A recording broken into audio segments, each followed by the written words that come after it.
السلام علیکم ورحمۃ اللہ وبرکاتہ۔ 8 تاریخ کے بعد سے مسجدیں کھل گئی ہیں، لیکن ابھی مدرسہ اور مکتب کے کھلنے اور شروع ہونے کے سلسلے میں کوئی واضح ہدایت حکومت کے شعبوں کی طرف سے نہیں آئی ہے۔ اس سلسلے میں بھی اکابر کوشش کر رہے ہیں، لیکن چونکہ مسجدیں کھل گئی ہیں اور احتیاط سے مسجدوں میں نماز بھی ہو رہی ہے، اور خاص طور سے اس کرونا وائرس میں نشانہ بنایا گیا تھا دعوت و تبلیغ کے کام کو، آپ حضرات کو خبریں پہنچ رہی ہوں گی کہ مختلف جیلوں سے حضرت مولانا ارشد صاحب دامت برکاتہم کوشش کر کے جو بیرون ملک کے افراد تھے ان کو یا اندرون ملک والوں کو رہا کرا رہے ہیں، ان کے مقدمات کی پیروی کر رہے ہیں۔ حضرت کی ایک خاص تحریر آئی ہوئی ہے جو آپ حضرات کو بھیجی جا رہی ہے۔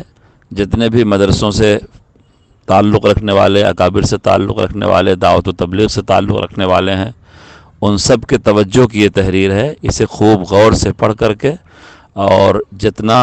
حکمت کے ساتھ اور وزارت صحت کی ہدایات کا احترام کرتے ہوئے، اس کی تعمیل کرتے ہوئے جماعت کے کام کو موقوف نہ کیا جائے،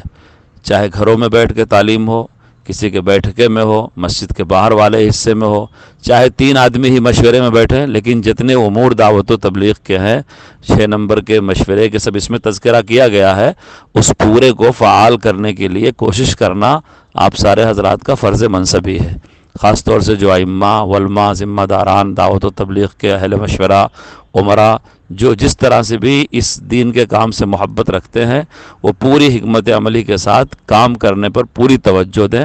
جب دنیا کے سارے کام ہو رہے ہیں تو یہ کام بھی ہونا چاہیے اور دعاؤں کا بھی اہتمام ہو۔ رہ گئے مدارس اور مکاتب تو ابھی اس کے شروع کرنے کی اجازت نہیں ملی ہے اور اس کے قوانین علیحدہ ہیں، مگر کہیں ایسا نہ ہو کہ دعوت والا کام اس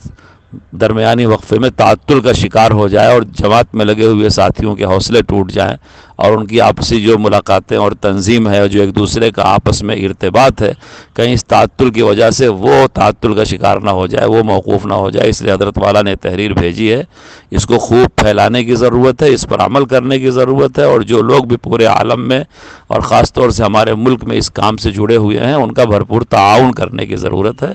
اللہ تعالیٰ سب کو قبول فرمائے، مشکلات کو دور فرمائے۔ السلام علیکم ورحمۃ اللہ وبرکاتہ۔